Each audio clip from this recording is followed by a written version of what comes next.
ఒక క్యారెట్, ఒక ఉసిరికాయ, ఒక బీట్రూట్ అనమాట. ఇవైతే తీసుకోండి బ్లడ్ ఇంప్రూవ్మెంట్ కోసం అనమాట. సో తర్వాత వాటిని ఫుల్గా వాష్ చేసేసి పీల్ చేసేసుకొని వాటి తోలు తీసేసుకొని అన్నీ చిన్న చిన్నగా ముక్కలుగా కట్ చేసి పెట్టేసుకోండి.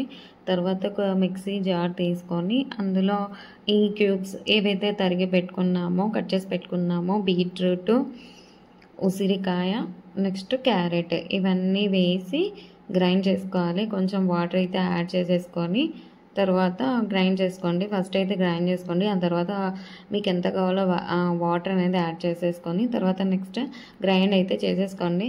తర్వాత గ్రైండ్ చేసుకున్న తర్వాత మీరు స్ట్రైనర్ తీసుకొని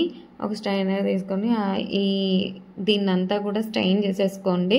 స్ట్రెయిన్ చేసుకున్న తర్వాత వచ్చే పిప్పి ఉంటుంది కదండి, ఆ పిప్పిని మీరు పారేయకుండా పక్కన ఒక కప్లో అయితే స్టోర్ చేసుకోండి. నేను తర్వాత మీకు చెప్తాను. ఇలా ఒత్తి పట్టేసుకోండి, ఎందుకంటే అంత తొక్కున్నా కూడా ఎవ్వరు తాగలేరు ఈ జ్యూస్ అనేది. సో అందుకోసమని అందుకోసమే స్ట్రెయిన్ చేసుకోమని చెప్తున్నానండి. సో రిమైనింగ్ వాటర్ని మనం తాగొచ్చు. తర్వాత ఈ తొక్కనైతే మనం దాంట్లోనే వేసుకొని అదంతా తాగలేం కాబట్టి సో ఈ తొక్కనంతా పక్కకి ఒక కప్పులో అయితే తీసేసుకోండి. సో గ్లాస్కి అయితే ఇంత అయిందండి. నేను మా వారు ఇప్పుడు తాగేస్తాము. సో ఇంత పెద్ద గ్లాస్ అనమాట ఇది. ఇంత పెద్దగా ఉంటుంది గ్లాస్. యాక్చువల్గా ఇంతకుముందు అయితే ఒక్కొక్క గ్లాస్ ఒక్కొక్కరికి తాగేవాళ్ళం. ఇలా పిప్పినంత పక్కకి ఒక బౌల్ తీసుకొని పెట్టుకున్నాం కదండి, దాంట్లో వేసుకున్న తర్వాత కొంచెం ఒక స్పూను లేకపోతే 2 స్పూన్స్ మీకు ఎంత స్వీట్ కావాలంటే అంత స్వీట్ వచ్చేలాగా హనీ అన్న వేసుకోండి, లేకపోతే షుగర్ అన్న వేసుకోండి. ఎందుకంటే దాన్ని తినాలంటే మనం కష్టం అనమాట, అంత స్వీట్నెస్ ఉండదు ఏముండదు కాబట్టి అందుకోసమని ఈ హనీని అండ్ షుగర్ని యాడ్ చేసేసుకొని ఏది కావాలంటే అది యాడ్ చేసేసుకోండి. తర్వాత తినేసేయండి. పిప్పిని పాడేయకుండా మళ్ళీ మన ఒంటికే ఉపయోగపడుతుంది అనడం కోసమని ఇలా చేశాను.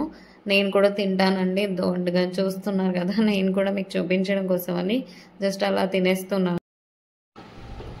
యాక్చువల్గా నేను ఈ రెసిపీ అయితే ఏదైతే చూపించానో అది వచ్చేసి నాకు తెలియదు, కానీ నేను ఇదంతా నా మ్యారేజ్ అయిన తర్వాత స్టార్టింగ్లో అనమాట. ఇది వచ్చేసి ఏంటంటే ఇప్పుడు ఏదైతే నేను జ్యూస్ చేసి తాగేనో అది వచ్చేసి నేను కన్సీవ్ అయ్యే ఒక 20 days ముందు అనమాట.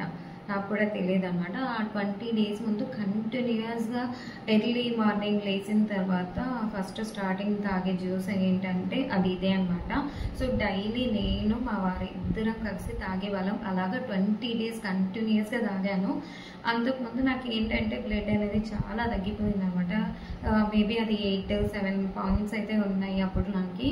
సో అవి నాకు ఎక్కువ బ్లడ్ పాయింట్స్ అనేవి తగ్గిపోయినాయి. ఇంకా మా వారైతే కంపల్సరీగా తాగాల్సిందే అని కొంచెం స్ట్రిక్ట్గా గట్టిగా ఉన్నాడు అనమాట. ఇంకా మార్కెట్ నుంచి అది తీసుకొని వస్తాడు. అది తర్వాత జ్యూస్ చేసి ఎర్లీ మార్నింగ్ నేను తాగేవాళ్ళం అనమాట. నేను మా వారి ఇద్దరం, అది ఎంత పెద్ద గ్లాస్ అంటే ఇంత పెద్దగా ఉంటుందన్నమాట, గ్లాస్ నిండా తాగేవాళ్ళము. అందులో ఏదైతే గుజ్జు ఉంటుందో మనం చేసిన తర్వాత ఆ గుజ్జు స్ట్రైన్ చేస్తాం కదా, ఆ గుజ్జు కూడా నాతోనే తినిపించాడు, తాగిచ్చాడు అనమాట. సో అలా 20 days నేను కంటిన్యూస్గా తాగాను అనమాట. కంటిన్యూస్గా తాగితే ఏమైందంటే ఆ తర్వాత నేను కన్సీవ్ అయిపోయాను. కన్సీవ్ అయిపోయినాక బ్లడ్ టెస్ట్లు అవన్నీ డాక్టర్ టెస్ట్లు అన్నీ చేసేటప్పుడు ఏమైందంటే బ్లడ్ టెస్ట్ చేసిన తర్వాత నాకు 8 పాయింట్స్ ఉన్న బ్లడ్ వచ్చేసి అప్పుడు నాకు కన్సీవ్ అయినప్పుడు 13 పాయింట్స్ ఉన్నమాట. మోస్ట్లీ నాకు 5 పాయింట్స్ అనేవి పెరిగాయి అనమాట. ఇలా చేసుకొని తాగడం బెస్ట్. ఒకవేళ ఇన్ కేస్ నా వీడియో ఒకవేళ ప్రెగ్నెన్సీ వాళ్ళు చూస్తున్నారంటే ఒకవేళ బ్లడ్ తక్కువగా ఉన్న వాళ్ళైతే ఈ వీడియో అయితే బాగా యూజ్ అవుతుందండి. ఈ వీడియో మీకు బాగా యూస్ఫుల్ అవుతుంది. నేను అలా తాగాను అనమాట. ఇట్లా 5 పాయింట్స్ అనేవి బాగా పెరిగిపోయినాయి. అండ్ నాకు ఈ విషయం అనేది నాకు గుర్తే లేదనమాట. నేను చేశాను, నేను తాగాను, నాకు ఈ విషయం ఈ మ్యాటర్ అనేది గుర్తులేదు నాకు. యాక్చువల్గా ఏమైందంటే నేను ప్రెగ్నెన్సీ టైంలో నాకు ఆల్మోస్ట్ 8.5 9 months ఎగ్జాక్ట్లీ 8 మంత్స్ ఏమో 8 మంత్స్ అనుకుంటా. 8 మంత్స్లో నాకు ఏమైందంటే బ్లడ్ అనేది చాలా తగ్గిపోయింది అనమాట. లోపల బేబీ వచ్చేసి నా బ్లడ్ లెవెల్స్ అన్నీ తీసేసుకుంది అనమాట. బేబీ ఇంప్రూవ్మెంట్ వల్ల బ్లడ్ లెవెల్స్ అన్నీ తగ్గిపోయినాయి నాకు. అది వచ్చేసి 7.5 పాయింట్స్ ఏమో ఉన్నాయి అప్పుడు కూడా నాకు ప్రెగ్నెన్సీ టైంలో. నేను చాలా టెన్షన్ పడిపోయినా అనమాట.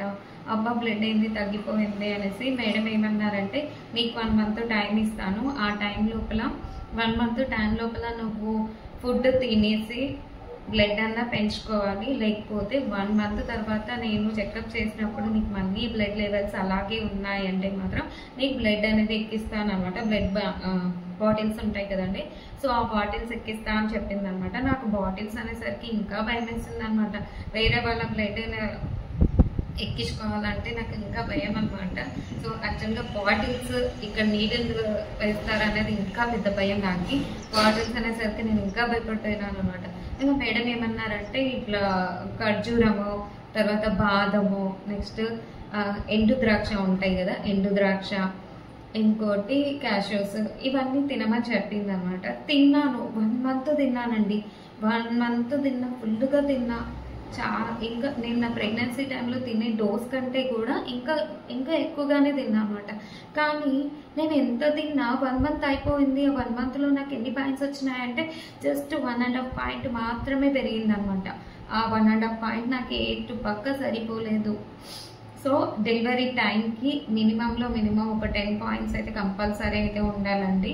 సో అందుకోసమనైతే ఈ వీడియో చేస్తున్నాను. ఒకవేళ ఇన్ కేస్ మీరు కూడా ప్రెగ్నెన్సీలో ఉన్నారు, బ్లడ్ లెవెల్స్ అనేవి తక్కువగా ఉన్నాయంటే మాత్రం ఈ జ్యూస్ అయితే కంపల్సరీగా తాగండి. ఇది నా ఎక్స్పీరియన్స్తో చెప్తున్నాను. సో అందుకోసం అని. ఇంకోటి అది ఏంటంటే ఇప్పుడు కూడా నా బ్లడ్ అనేది చాలా తగ్గిపోయింది. ఇప్పుడు కూడా నాకు వచ్చేసి 8 పాయింట్స్ ఏమో ఉంది. సో అందుకోసం అని మళ్ళీ రీస్టార్ట్ అయితే చేశాను. అందుకే నాకు ఈ వీడియో ఈ టైంలో గుర్తొచ్చింది అనమాట. నాకు ఆ టైంలో నేను ప్రెగ్నెన్సీ టైంలో గుర్తొచ్చింటే బాగుండేది. సో ఇమీడియట్ ఒక 20 డేస్లో నా పాయింట్స్ అనేవి పెంచుకునేదాన్ని, బ్లడ్ పాయింట్స్. అప్పుడు గుర్తయితే ఒక్క రవ్వ కూడా నాకు గుర్తు రాలేదండి. ఈ టైంలో ఇప్పుడు అంతా అయిపోయిన తర్వాత నాకు ఈ టైంలో గుర్తొచ్చింది. ఎనీవే నాకు ఇప్పుడైనా గుర్తొచ్చింది. సో ఈ వీడియో మీకు కూడా యూజ్ అవుతుంది. నేను ఎలాగో స్టార్ట్ చేసేసాను. బ్లడ్ లెవెల్స్ అయితే నాకు తగ్గిపోయినాయి. సో ఇప్పుడు మళ్ళీ బ్లడ్ కోసం అని నేను ఈ జ్యూస్ అయితే రెగ్యులర్గా స్టార్ట్ చేశాను అనమాట. ఒకవేళ మీరు కూడా స్టార్ట్ చేసేసేయండి. ఈ వీడియో మీకు కూడా యూజ్ అవుతుంది అని సో నేను స్టార్ట్ చేసినట్టు ఉంటుంది, అలాగే వీడియో మీకు కూడా యూస్ఫుల్గా ఉంటుంది అనేసి ఈ వీడియో చేశాను. Hope you like. మీకు కంపల్సరీగా ఈ వీడియో మీకు యూస్ఫుల్ అనిపిస్తే, ఒకవేళ నా వీడియో మీకు నచ్చినట్లయితే ప్లీజ్ లైక్ చేయండి, షేర్ చేయండి, సబ్స్క్రైబ్ చేసుకోవడం మర్చిపోవద్దండి. అలాగే ప్లీజ్ సబ్స్క్రైబ్ చేసుకోవడం అసలు మర్చిపోవద్దండి. ఇలాగే ఇంట్రెస్టింగ్ మ్యాటర్స్తో, యూస్ఫుల్ వీడియోస్తో మీకు అందరికీ యూజ్ అయ్యే విధంగా వీడియోస్ని అయితే చేస్తాను కంపల్సరీ. ఒక్క వీడియోలో అన్నా అయితే మీకు యూస్ఫుల్ పాయింట్ అనేది కంపల్సరీగా అయితే ఉంటుందండి. అది 100% గ్యారంటీ ఇస్తాను. సో మీకు ఈ వీడియో అయితే నచ్చినట్లయితే ప్లీజ్ లైక్ చేయండి, సబ్స్క్రైబ్ చేసుకోవడం అస్సలు మర్చిపోవద్దండి. అలాగే మనం మరొక నెక్స్ట్ వీడియోతో మళ్ళీ కలుసుకుందాం. అంతవరకు బాయ్.